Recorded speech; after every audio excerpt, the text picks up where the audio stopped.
नमस्कार, आप देख रहे हैं हमारी एक खास पेशकश। देश की आजादी में महिलाओं का योगदान अतुलनीय है।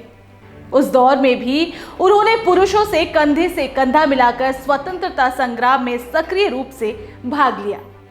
अंग्रेजों से लोहा लेने के दौरान वो न सिर्फ विरोध प्रदर्शनों और आंदोलन में बल्कि सशस्त्र संघर्षों में भी बढ़ चढ़कर अपनी भागीदारी दिखाई। रानी लक्ष्मीबाई, बेगम हजरत महल जैसी और भी कई वीरांगनाओं ने अंग्रेजों के खिलाफ सशस्त्र विद्रोह का नेतृत्व किया।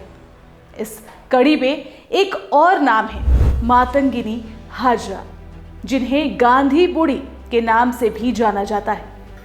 स्वतंत्रता संग्राम की एक महान नायिका, जिन्होंने अंग्रेजों के खिलाफ कई आंदोलनों में सक्रिय रूप से भाग लिया और 1942 के भारत छोड़ो आंदोलन के दौरान शहीद हो गई। मातंगिनी हाजरा का जन्म 1869 में बंगाल के मेदिनीपुर जिले के होगला गांव में हुआ था।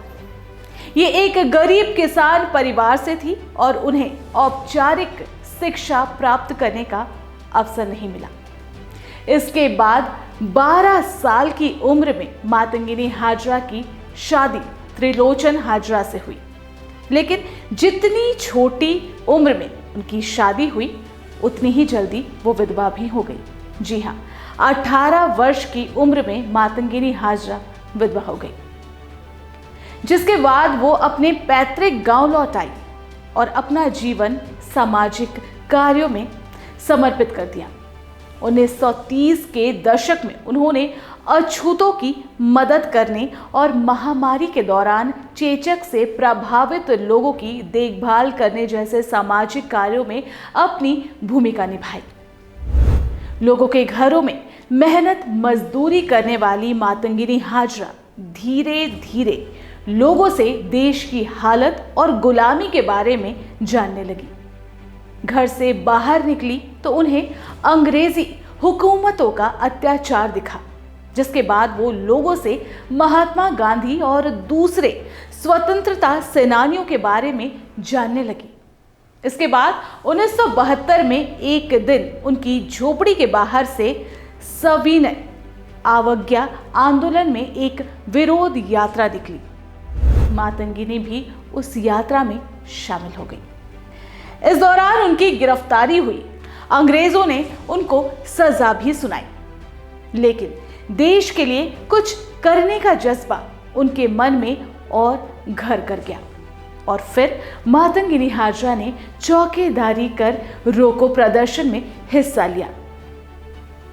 इस विरोध प्रदर्शन में वो काला झंडा लेकर चलने लगी और वो अंग्रेजी हुकूमतों के हत्थे चढ़ गई, जिसके बाद मातंगिनी हाजरा को 6 महीने की सजा सुनाई गई। इसके बाद जब वो जेल से बाहर आकर उन्होंने चरखा ले लिया और खादी के कपड़े वो पहनने लगी और इसी दौर में लोग उन्हें बूढ़ी गांधी के नाम से बुलाने लगे। 1942 में महात्मा गांधी ने देश में अंग्रेजों के खिलाफ भारत छोड़ो आंदोलन का बिगुल बजाया और उन्होंने एक नारा दिया, करो या मरो। 72 वर्ष की उम्र में मातंगिनी हाजरा ने तामलुक में भारत छोड़ो आंदोलन की कमान संभाली। तब लोग भी समझ गए थे कि अब भारत छोड़ने का समय नजदीक आ गया और फिर मिदनापुर के स्वतंत्रता सेनानी ने तय किया कि सभी सरकारी ऑफिसों और थानों पर तिरंगा फहराकर अंग्रेजी राज खत्म कर दिया जाए, जिसका उद्देश्य पुलिस स्टेशन पर कब्जा करना था। इस आंदोलन के दौरान वो ब्रिटिश पुलिस की गोलीबारी में घायल हो गई, लेकिन बावजूद इसके वो अपने हाथों में तिरंगा थाम रखी और तिरंगे को झुकने नहीं दिया।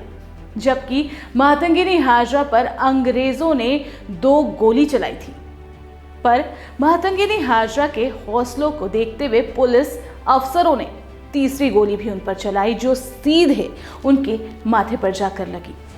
वो नीचे तो गिरी, लेकिन तिरंगा जमीन पर नहीं गिरने दिया। अपने सीने पर रखा और जोर से बोल पड़ी, वंदे मातरम, भारत माता की जय। बदन पर गोलियां खाते रहने के बावजूद मातंगिनी ने लोगों को हिंसा के लिए भड़काने की कोशिश नहीं की। गांधी जी के अहिंसा के सिद्धांतों को डिगने नहीं दिया। ऐसी वीरांगनाओं को हमारा शत शत नमन। देश सदा इनकी अमर गाथाओं को याद रखेगा। इसी के साथ इस खास कार्यक्रम से दीजिए इजाजत। नमस्कार।